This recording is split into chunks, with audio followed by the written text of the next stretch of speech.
The sun hung low in the western sky, a molten disk sinking behind the jagged cliffs of the Badlands. Dust whipped across the plains in rolling waves, carrying the faint scent of sagebrush and dried blood. Sam Red Harlan rode hard, his boots raw against the worn stirrups, the reins of his mount cut deep into his calloused hands. The horse he rode was a lean bay, ribs showing under its sun-baked hide, and every step it took seemed to protest the journey. The plains were endless, a sea of yellow grass and drifting dust, and Sam could feel the heat pressing down on him like a living thing. He had been running for weeks, hiding from the law, from bounty hunters, from men who had once called him friend. He had thought he knew the lay of the land, the rivers, the gullies, the old wagon tracks where he could disappear for a night, a day, maybe a week. But the plains were merciless, and hunger had begun to gnaw at more than just his stomach. Even the horse, which had been his partner in crime for years, was beginning to falter. Its sides heaved, nostrils flaring with each strained breath, and its ears twitched constantly, as if listening for predators invisible to the eye. They had been chased out of Fort Sedgwick after the train heist. Sam had been clever enough to slip away, but only just. His gang had scattered, some caught, some dead, and the law was tightening its net around him.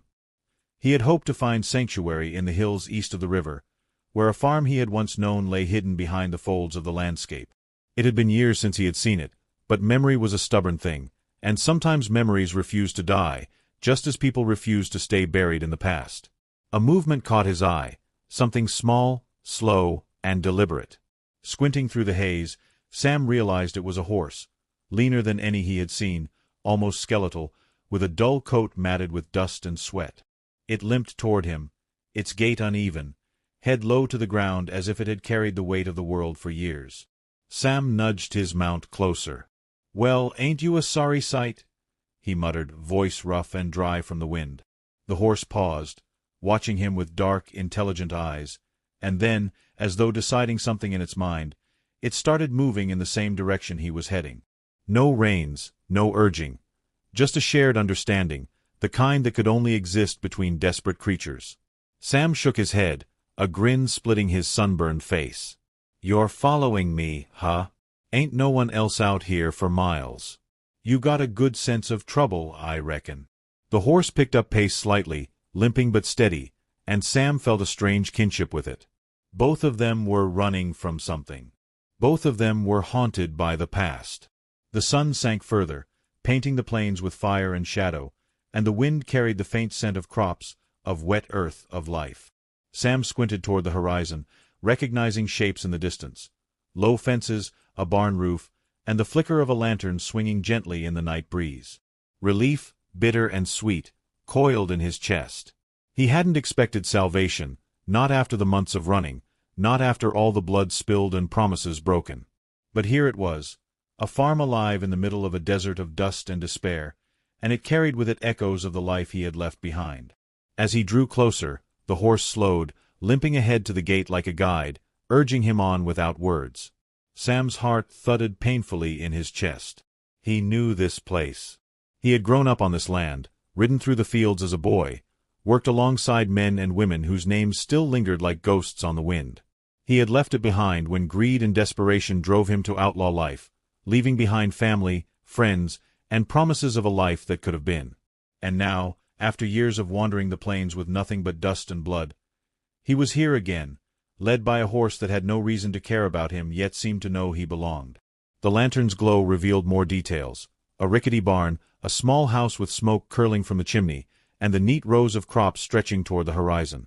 But it also revealed something else: movement. A man appeared at the doorway, tall and gaunt, holding a shotgun loosely in his hands.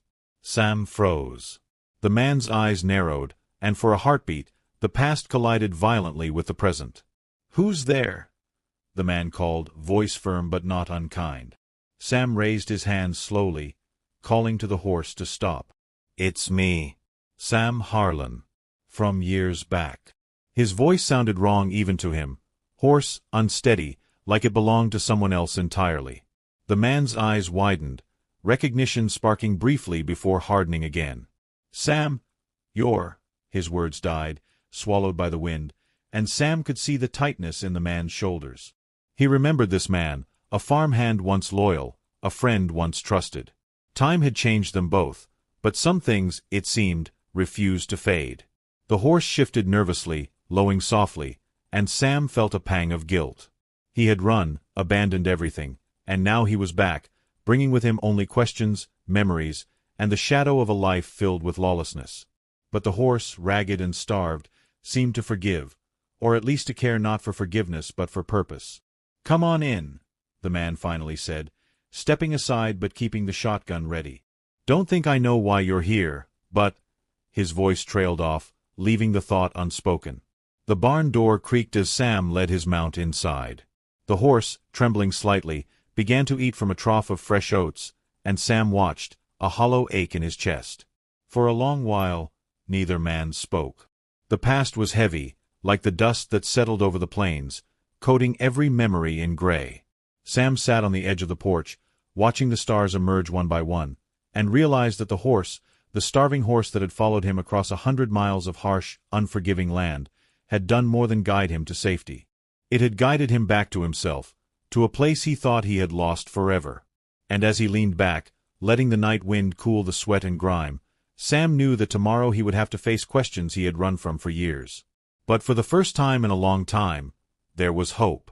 The farm was alive, the lantern still burned, and the past, though complicated and painful, was not yet gone. Morning came slow and thick with fog.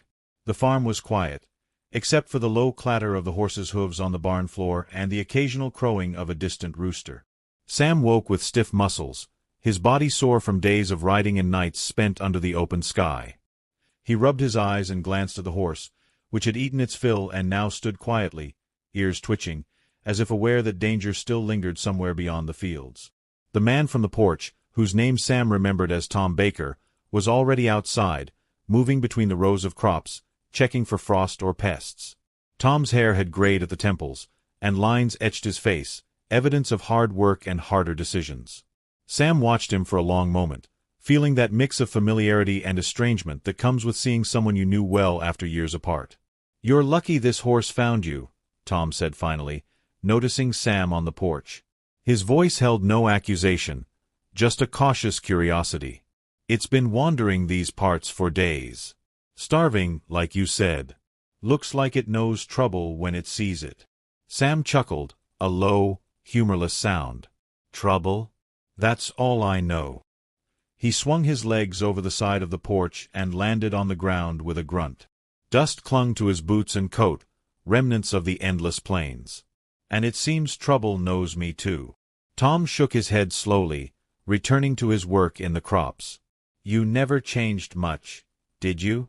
Always chasing something you couldn't hold on to." His words were more observation than judgment, but they stung like dry wind on cracked skin.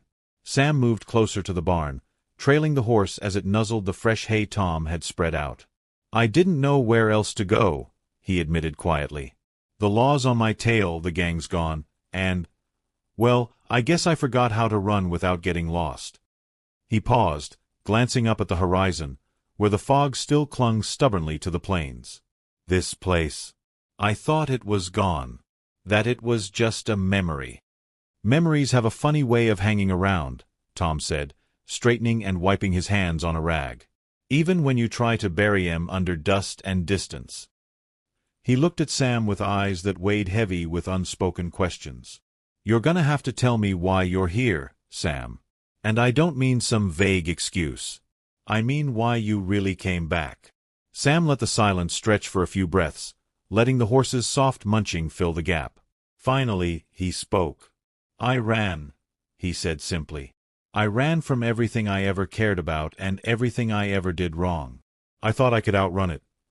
But out here, out on the plains, you learn real fast that running only gets you farther from yourself. That's why I followed this horse. It led me here, maybe because it knew where I needed to be more than I did." Tom nodded slowly.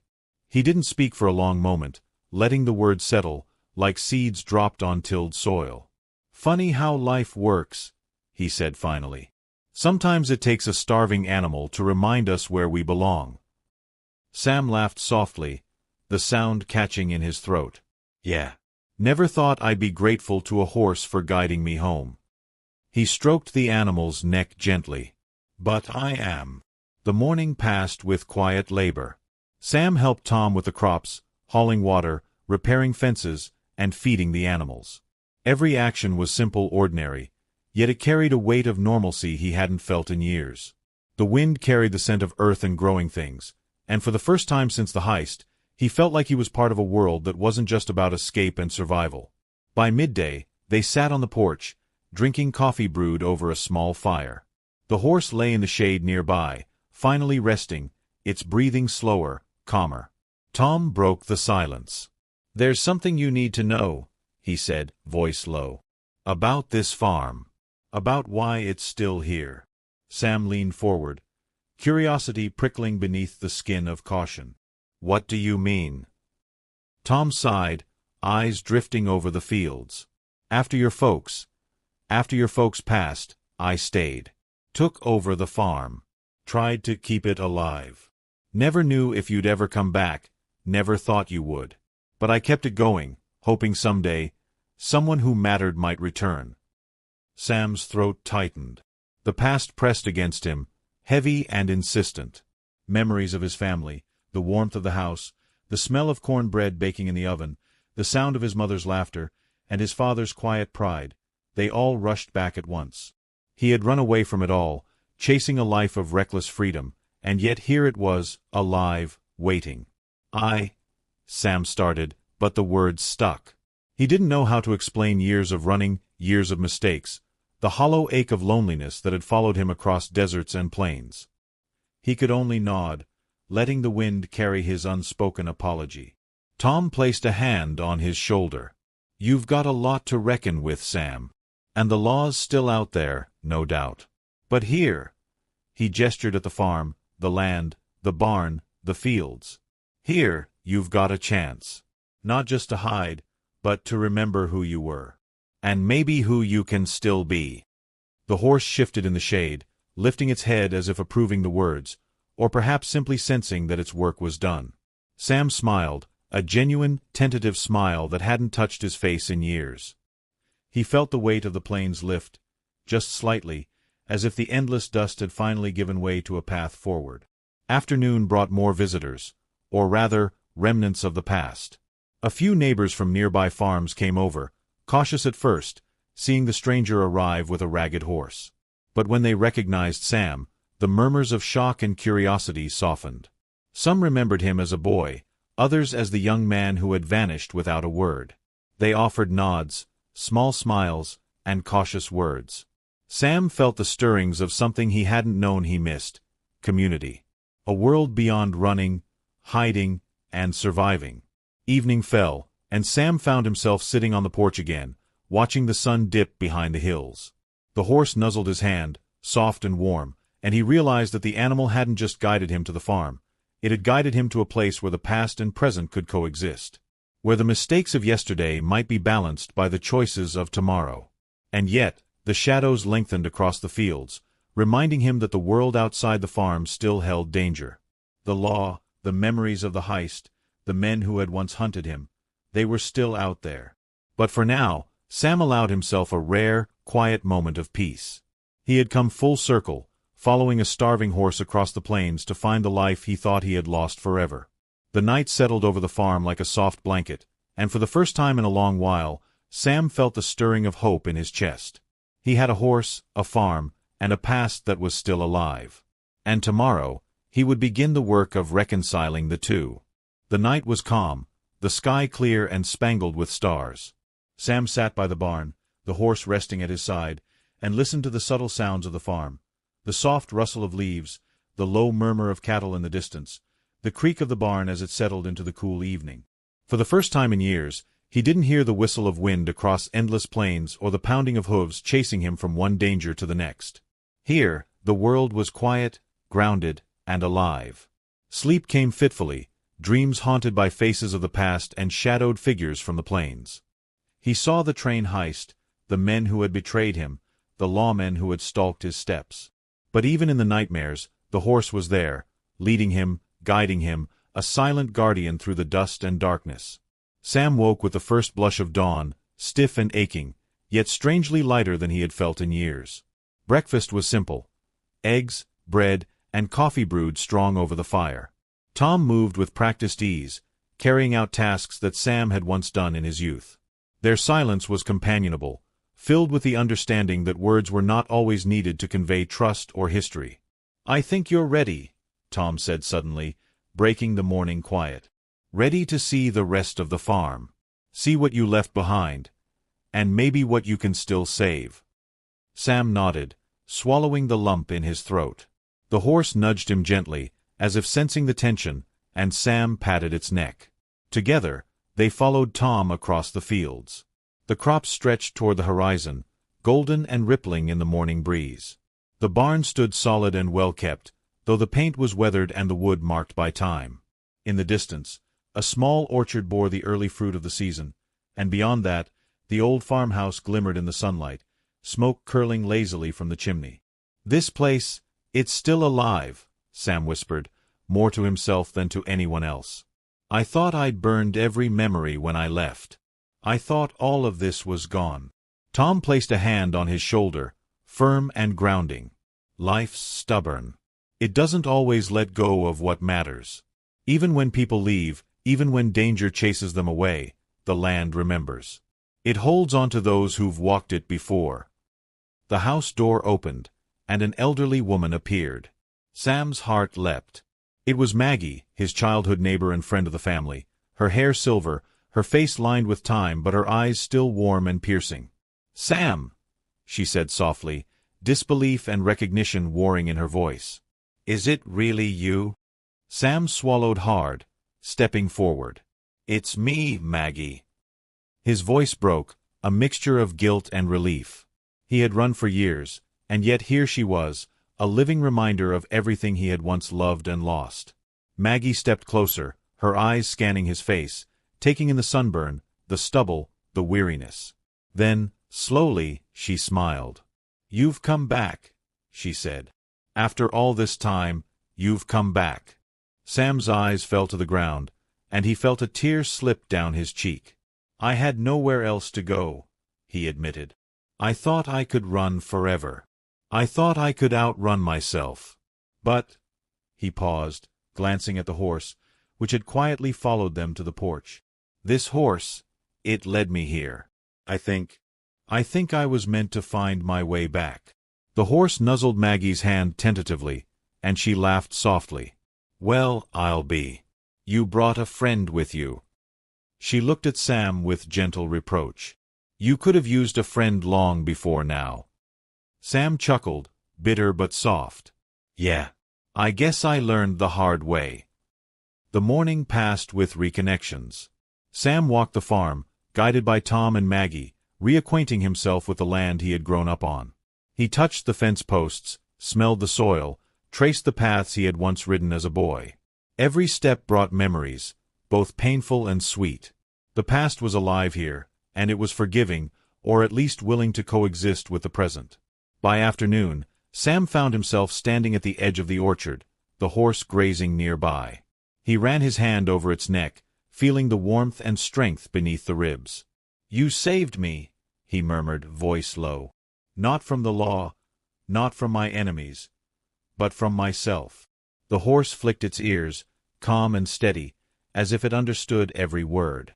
Sam's eyes burned with tears he refused to let fall.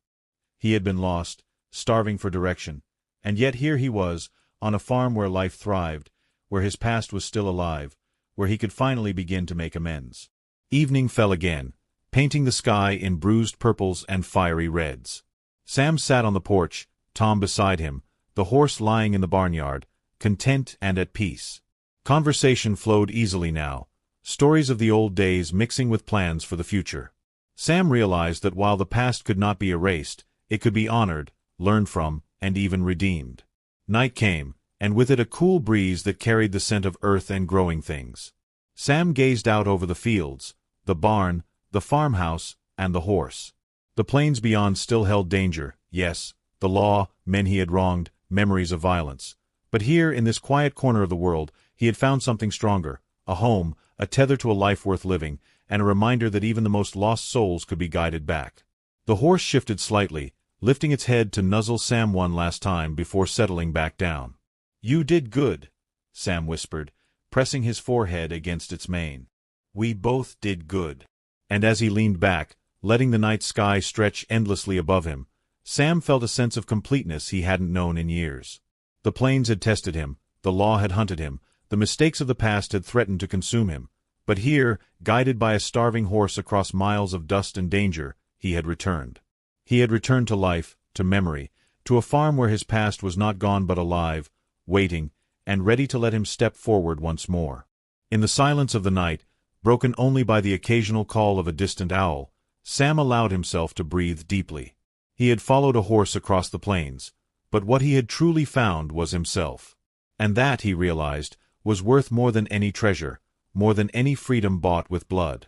It was worth the dust, the danger, the years of running, because he had come full circle, and finally he could stay.